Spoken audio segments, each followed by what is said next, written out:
어머니, 거지예요. 거지냐고요? 며느리 은영이의 목소리가 아직도 귓가에 맴돌아요.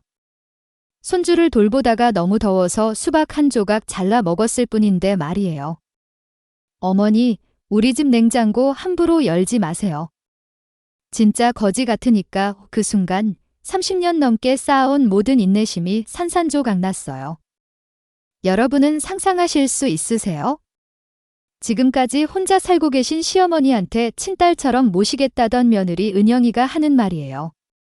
이런 일이 저한테만 일어나는 게 아니거든요. 요즘 많은 시어머니들이 겪고 있는 현실이에요. 여러분, 잠깐만요. 지금 이 이야기가 궁금하시다면, 그리고 제가 과연 어떤 선택을 했는지 끝까지 들어보고 싶으시다면 구독 버튼을 눌러주세요. 그리고 좋아요와 알림 설정까지 해주시면 앞으로 더 많은 진솔한 이야기들을 놓치지 않으실 수 있어요. 자, 그럼 이제 처음부터 제 이야기를 시작해 볼게요. 과연 저는 어떤 선택을 했을까요? 사실 이런 곳에 사연을 보낼 줄은 몰랐어요.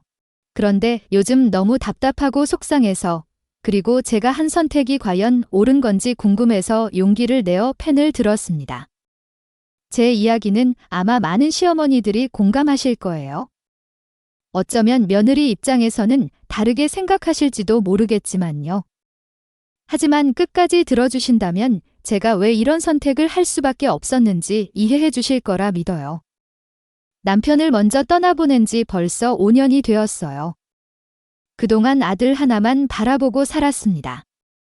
교사였던 제가 그나마 모아둔 적금도, 퇴직금도, 편안한 노후까지 모두 아들의 결혼을 위해 썼어요. 아들이 행복하면 저도 행복할 거라고 생각했거든요. 3년 전 아들이 결혼을 한다고 했을 때 정말 기뻤어요. 은영이를 처음 만났을 때의 기억이 아직도 생생해요. 키도 크고 예쁘더라고요. 대학교도 좋은 곳을 나왔고 직장도 괜찮은 곳에 다닌다고 하니까 우리 아들이 복이 많구나 싶었어요. 어머니, 앞으로 잘 부탁드려요. 제가 친딸처럼 어머니를 잘 모실게요. 결혼식 전에 은영이가 한 말이에요. 그때는 정말 진심인 줄 알았어요. 아, 이제 정말 딸 하나 생겼구나. 외롭지 않겠구나 싶었죠. 결혼 준비하면서도 제가 할 수 있는 건 다 해줬어요. 신혼집은 물론이고 가전제품, 가구까지 하나하나 정성스럽게 골라서 사줬습니다.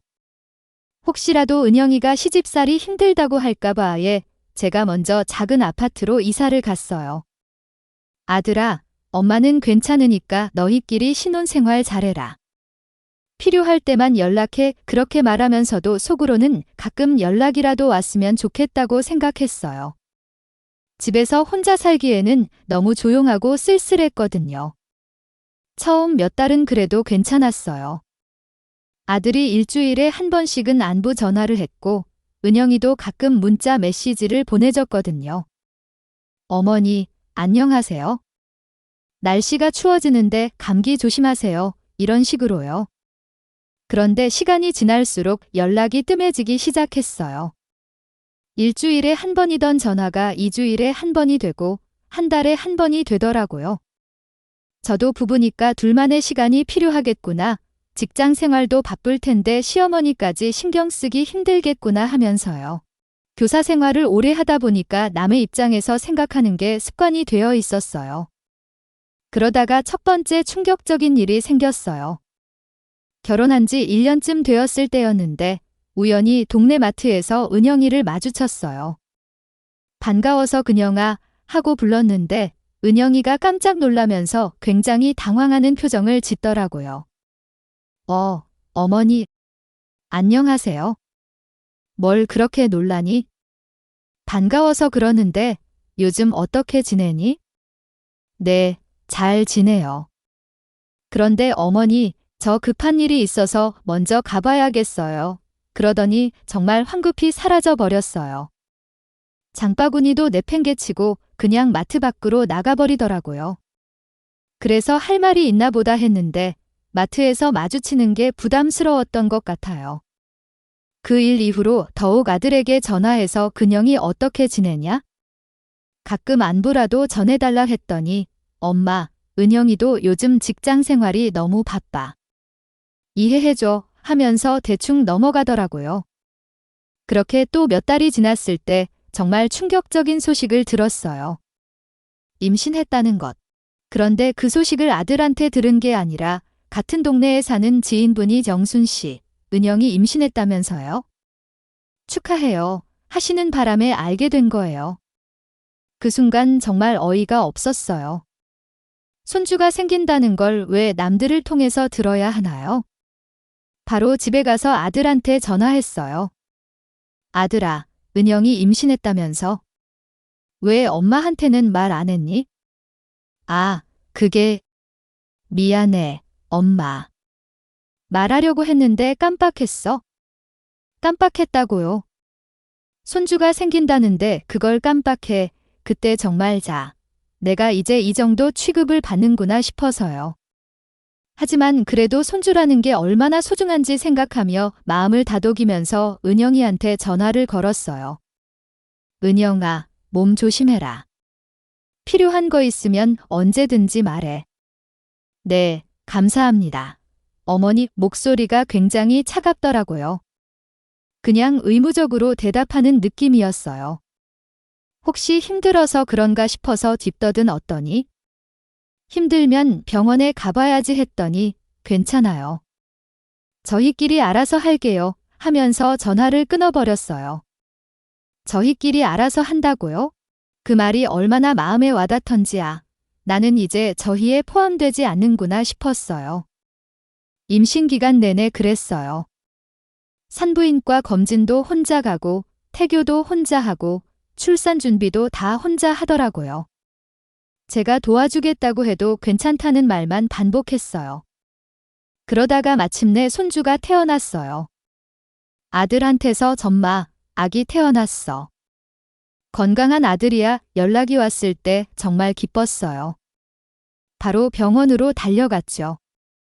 그런데 병원에서 정말 충격적인 광경을 목격했어요. 문을 열고 들어가니 은영이 친정 식구들이 다 와 있는 거예요. 은영이 엄마, 아빠, 심지어 언니까지. 그런데 저는 아무도 안 불렀다는 거예요. 어머니, 어떻게 오셨어요? 은영이가 놀란 듯이 물어보는데 그 표정이 왜 왔냐는 식이었어요. 친할머니가 손주 보러 오는 게 그렇게 이상한 일인가? 손주 보러 왔지? 축하한다. 은영아 그렇게 말하면서도 마음이 얼마나 아팠는지 몰라요. 은영이 친정 식구들은 다 부르면서 정작 친할머니는 왜 안 불렀을까요? 손주를 안아보려고 했더니 아직 면역력이 약해서 많은 사람이 만지면 안 된다고 의사 선생님이 그러셨어요. 라고 하면서 안게 해주지 않더라고요. 그런데 은영이 친정 식구들은 이미 다 안아보고 있었거든요. 외할아버지는 심지어 사진까지 찍고 있더라고요. 그때부터 정말 서운함이 쌓이기 시작했어요. 친할머니는 손주를 안지도 못하게 하면서 외할머니는 매일 와서 돌보고 있더라고요. 퇴원할 때도 마찬가지였어요. 산후조리원 가는 것도 집에 와서 몸조리 하는 것도 모든 걸 은영이 친정엄마가 도맡아서 하더라고요. 은영아, 나도 도와줄 일 있으면 말해. 산후조리 같은 건 경험이 있으니까? 괜찮아요, 어머니. 저희 엄마가 다 해주세요. 또 저희예요. 저희 엄마, 저희 집안, 전부 다 저희더라고요. 그럼 저는 뭐예요? 남이에요. 그렇게 손주가 태어난 지 3개월이 지나도록 제대로 안아본 적이 한 번도 없었어요. 가끔 아들이 데리고 와도 잠깐 보는 게 전부였고 은영이가 함께 오는 일은 거의 없었어요. 그러던 어느 날 정말 가슴 아픈 일이 벌어졌어요. 제가 손주를 위해 정성스럽게 만든 옷들이 쓰레기통에 버려져 있는 걸 본 거예요. 손주가 태어나고 나서 제가 할 수 있는 일이라곤 그것뿐이었어요. 평소 취미생활로 재봉틀로 만들기를 좋아했던 저는 손주 옷을 하나하나 정성스럽게 만들어서 가져다 줬어요. 여름이니까 시원한 소재로 만든 조그만 지모자까지요. 은영아, 손주 옷 만들어 왔다. 시원한 천으로 만들었으니까 입혀봐. 네, 감사합니다. 어머니, 그때도 대답이 그냥 의무적이더라고요. 하지만 그래도 손주가 제가 만든 옷을 입는다고 생각하니까 기뻤어요. 그런데 며칠 후에 아들네 집 앞을 지나가다가 쓰레기 분리수거하는 날이더라고요. 그런데 쓰레기 봉투에서 뭔가 익숙한 게 보이는 거예요. 자세히 보니까 제가 만든 손주 옷들이었어요. 한 번도 입혀보지 않은 새 옷 그대로 버려져 있더라고요. 그 순간 정말 숨이 막혔어요. 밤새워 한 땀 한 땀 정성스럽게 만든 옷들이 한 번도 입혀보지도 않고 그냥 쓰레기가 되어버린 거예요. 손주 얼굴 생각하면서 만든 그 옷들이요. 이 정도 취급을 받는구나. 내가 만든 건 쓰레기와 같구나 싶어서요. 그 일 이후로는 더는 주거나 만들어주지 않았어요.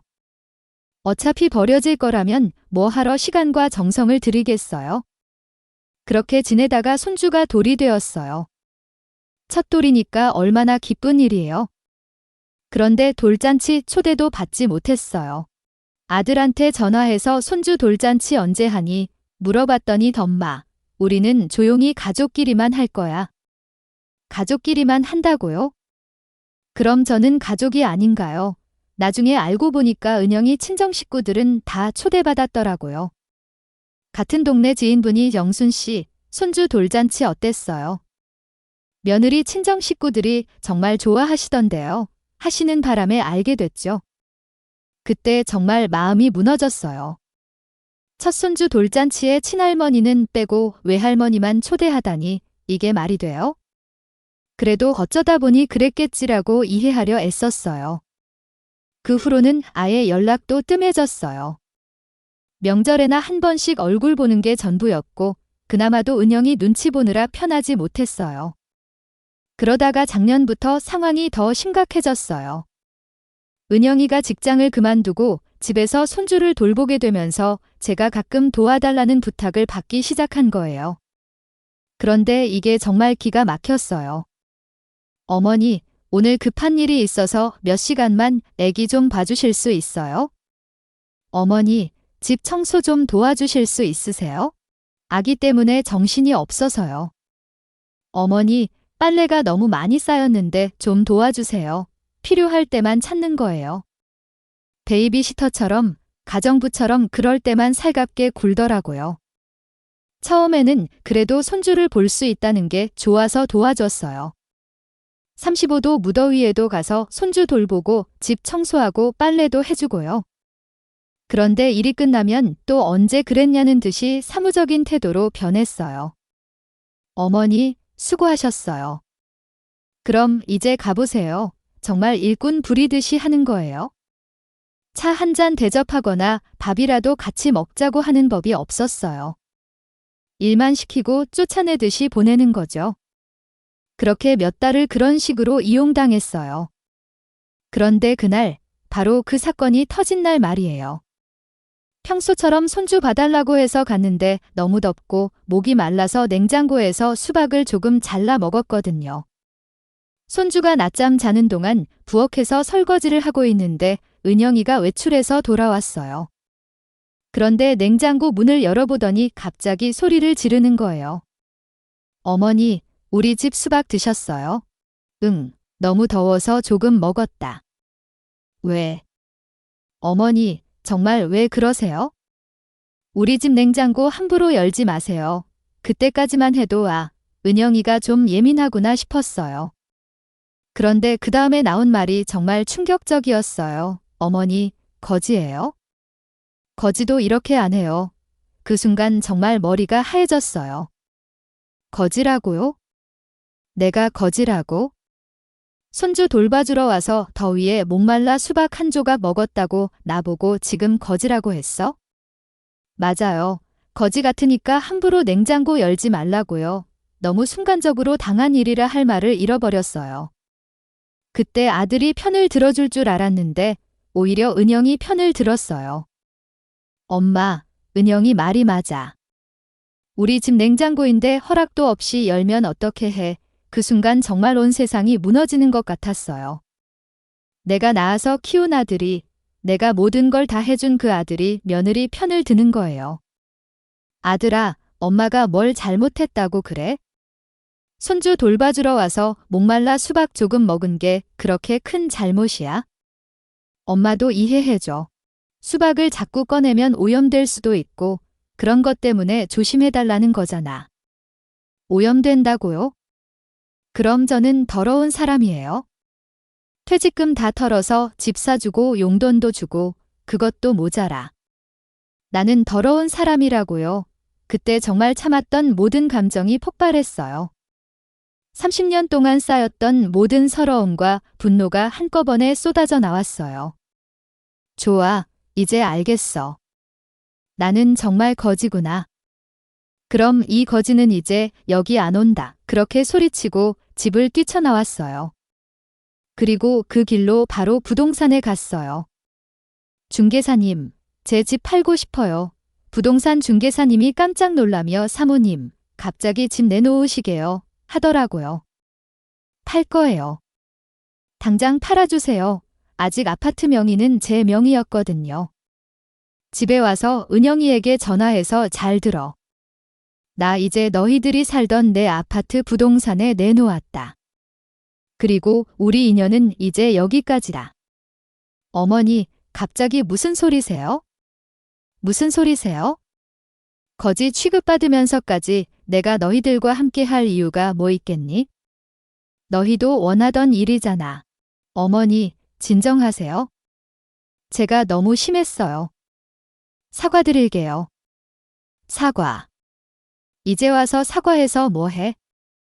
이미 늦었어. 그날 밤부터 아들과 며느리가 난리가 나서 집까지 찾아와서 무릎 꿇고 빌기도 했어요. 엄마, 제발 한 번만 용서해줘. 우리가 잘못했어. 어머니, 정말 죄송해요. 제가 너무 심했어요. 다시는 그런 일 없을 거예요. 그 모습을 보니까 마음 한쪽이 아프긴 했어요. 그래도 내가 낳아서 키운 아들인데. 하지만 이미 제 마음은 돌이킬 수 없을 만큼 굳어버렸어요. 아들아, 이제 와서 무릎 꿇는다고 달라지는 게 있어? 그동안 엄마가 얼마나 아팠는지 알기나 해? 저희가 정말 잘못했어요. 앞으로는 진짜 친딸처럼 어머니를 대하고 모실게요. 친딸처럼 모신다고 벌써 몇 번째야 그 말이? 결혼할 때도 친딸처럼 모시겠다고 했잖아. 그런데 결과가 뭐야? 거지 취급이야. 은영이가 더 큰 소리로 울기 시작했어요. 어머니, 제발요. 저 정말 반성하고 있어요. 제가 임신할 때부터 스트레스가 너무 많아서. 그래도 변명은 안 될 거예요. 정말 죄송합니다. 은영아, 스트레스가 많았으면 나한테 말했어야지. 나는 너의 적이 아니야? 도와주려고 했던 사람이라고. 알아요. 사실은 제가 결혼 초부터 친정엄마가 자주 오셔서 익숙했는데 어머니까지 자주 오시면 제 생활을 감시당하는 것 같고 부담스러웠어요. 신혼부부니까 자유롭게 지내고 싶었는데 어머니가 오시면 집 정리도 신경 써야 하고 요리도 신경 써야 하고 그게 스트레스였어요. 그 말을 듣는 순간 이게 진짜 이유구나 싶었어요. 결국 저를 귀찮은 존재로 본 거였구나. 감시하러 오는 사람으로 생각했구나. 자유롭게 지내는데 방해가 되는 존재였던 거죠. 나는 너를 감시하려고 했던 게 아니야? 그냥 가족이 되고 싶었던 거야. 하지만 이미 너무 많은 상처를 받았어요. 그동안의 서운함과 외로움, 무시당했던 기억들이 한순간에 사라질 수는 없었어요. 결국 저는 처음부터 환영받지 못하는 존재였던 거예요. 일주일 후 집이 팔렸어요. 다행히 집값이 많이 올랐어요. 좋은 가격에 팔렸거든요. 그 돈으로 조용한 동네에 작은 아파트를 계약했어요. 자식에게 다 주고 저는 월세 집에 살았었거든요. 이제 몸도 마음도 정리를 해야겠다 싶었어요. 아들네 집에 마지막으로 한 번 갔어요. 그동안 손주 돌보러 오면서 조금씩 가져다 놓았던 제 물건들을 챙기러요. 문을 열고 들어가니 며느리가 거실에 앉아 있더라고요. 제 얼굴을 보더니 어색하게 인사하는데 말없이 응했어요. 아직 인연을 끊는다는 것이 실감 나지 않았나 봐요. 은영아, 짐 좀 챙기러 왔다. 금방 갈게. 네, 어머니, 실제로 제 물건이라고 해봐야 얼마 없더라고요. 손주 돌보러 올 때 입던 여벌 옷 몇 벌, 가져다 뒀던 혈압약이나 소화제들. 그리고 제가 아껴두던 아들 어릴 때 사진들 정도였어요. 옷장 한쪽에 걸려있던 제 옷들을 보니까 마음이 복잡해지더라고요. 이제 더 이상 이 집에 올 일이 없을 텐데 그동안 많은 추억들이 떠올랐어요. 어릴 때부터 지금까지 모든 순간들이 스쳐 지나가더라고요. 정리하면서 자꾸 눈물이 나더라고요. 하지만 후회는 없었어요. 이제는 정말 끝이구나 싶었어요. 짐이라고 해봐야 여행 가방 하나 정도 되더라고요. 가방을 들고 현관으로 나오는데 마침 아들이 회사에서 돌아왔어요. 제가 가방을 든 모습을 보더니 얼굴이 굳어지더라고요. 아들아, 엄마도 이제 내 인생을 살고 싶어. 그동안 너희만 생각하며 살았는데 이제는 나 자신을 위해 살아보려고. 그럼 엄마, 우리 아들은 할머니 없이 어떻게 키워요? 그리고 우리는 어디로 가서 살아요? 너희가 원하던 일 아니야? 시어머니 없이 키우고 싶어 했잖아. 이제 그렇게 해 모두 자유야. 그리고 저는 조용하고 아담한 새 집으로 이사했어요. 벌써 6개월이 지났네요. 처음에는 정말 외로웠어요. 그래도 아들과 연락하지 않으려고 노력했어요. 아들로부터 작은 아파트 월세로 이사했다는 전화가 왔을 때, 그래, 너희들끼리 잘 살아라 은행정하게 말하곤 하였어요. 가끔 손주 생각이 날 때는 가슴이 아팠지만 그래도 참았어요. 그런데 신기하게도 시간이 지나면서 마음이 편해지기 시작했어요. 그 누구의 눈치도 보지 않고 내가 하고 싶은 대로 살 수 있다는 게 이렇게 자유로운 줄 몰랐어요. 요즘에는 동네 복지관 한글 교실에서 외국인들에게 한국어를 가르쳐 주고 있어요. 30년 교직 경험이 여기서 빛을 발하고 있죠. 아이들 대신 어른들을 가르치지만 그들의 열정을 보면 제가 더 힘이 나요. 선생님, 고맙습니다. 선생님 덕분에 한국어가 많이 늘었어요. 베트남에서 온 학생이 저한테 한 말이에요. 이런 말을 들을 때마다 정말 보람을 느껴요.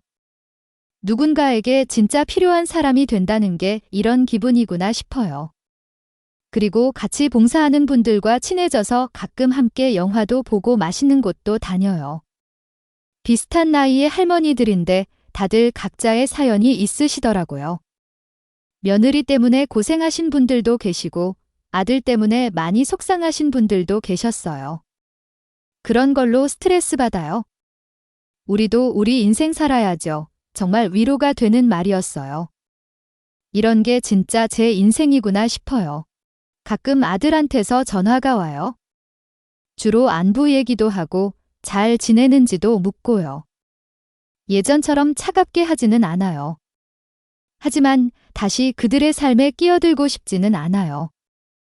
엄마, 명절 때 집에 와서 같이 보내. 아니야, 아들아. 나는 이제 여기가 집이야. 너희끼리 잘 보내라.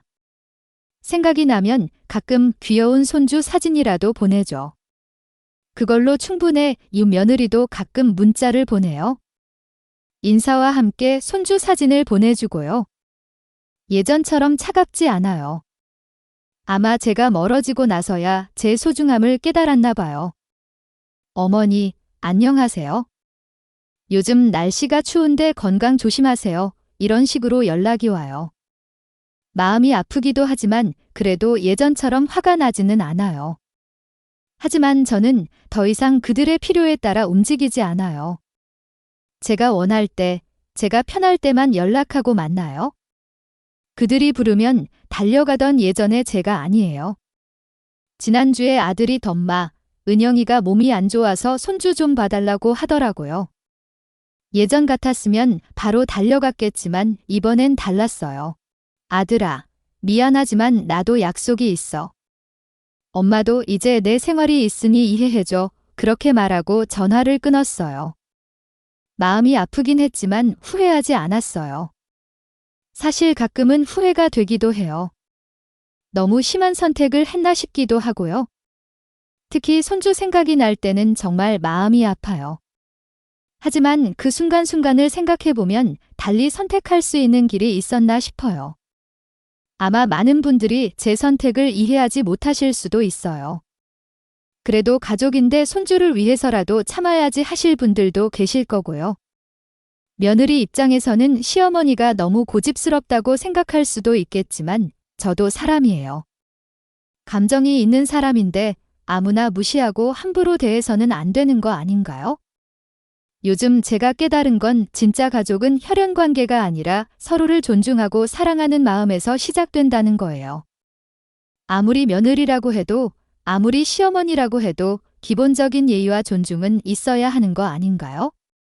그리고 또 하나 깨달은 건 사랑도 한계가 있다는 거예요. 아무리 가족이라도 아무리 사랑한다고 해도 계속 상처만 주면 그 사랑도 식어버린다는 거예요.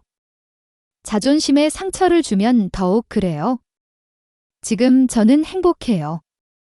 물론 가끔 외롭기도 하고 손주 생각에 가슴이 저리기도 하지만 그래도 누구한테 무시당하지 않고 당당하게 살고 있다는 게 좋아요. 예전에는 항상 누군가의 눈치를 봤어요. 며느리 눈치, 아들 눈치. 그런데 이제는 그런 게 없어요. 내가 하고 싶은 일을 하고 내가 만나고 싶은 사람들을 만나고 내가 가고 싶은 곳에 가요. 어제는 복지관 친구들과 함께 기차를 타고 강릉바다를 보러 갔어요. 파도 소리를 들으면서 내가 이런 자유를 누리고 살 수도 있구나 싶었어요. 69세에 새로운 시작을 하게 될 줄 누가 알았겠어요. 여러분, 긴 이야기 끝까지 들어주셔서 정말 감사해요. 제 이야기가 여러분께 어떻게 들리셨는지 정말 궁금해요. 혹시 비슷한 경험이 있으신 시어머니나 며느리 입장에서 다른 생각을 가지고 계신 분들은 댓글로 남겨주세요. 그리고 이런 진솔한 이야기들이 많은 분들에게 위로가 될 수 있도록 구독과 좋아요, 알림 설정 부탁드려요. 서로의 아픔을 나누고 이해할 수 있는 따뜻한 공간이 되었으면 좋겠어요. 여러분의 댓글 하나하나가 저에게는 큰 위로가 될 거예요. 사랑하는 여러분, 인생은 참 길고도 짧은 것 같아요. 남을 위해서만 살다 보면 자신의 인생은 놓치게 돼요. 여러분은 더 일찍 깨달으셨으면 좋겠어요. 가족이라는 이름으로, 사랑이라는 이름으로 자신을 희생하는 것도 중요하지만 때로는 자신을 지키는 용기도 필요한 것 같아요. 여러분 중에도 누군가에게 상처받고 계신다면 참기만이 능사가 아님을 기억해 주세요. 여러분 모두 존중받을 자격이 있는 소중한 사람들이니까요. 혹시 지금 저와 비슷한 상황에 계신 분들이 있다면 너무 성급하게 결정하지는 마세요. 하지만 자신의 존재가 계속 무시당한다면 용기를 내어 목소리를 내는 것도 필요해요. 그리고 며느리들에게도 한 말씀 드리고 싶어요. 시어머니도 한때는 여러분과 같은 며느리였고 지금도 한 사람의 인격체라는 걸 잊지 마세요. 조금만 더 따뜻하게 대해주신다면 이런 아픈 일들이 생기지 않을 거예요. 오늘도 힘든 하루를 보내고 계실 모든 분들께 작은 위로가 되었으면 좋겠습니다. 여러분도 모두 행복하세요. 감사합니다.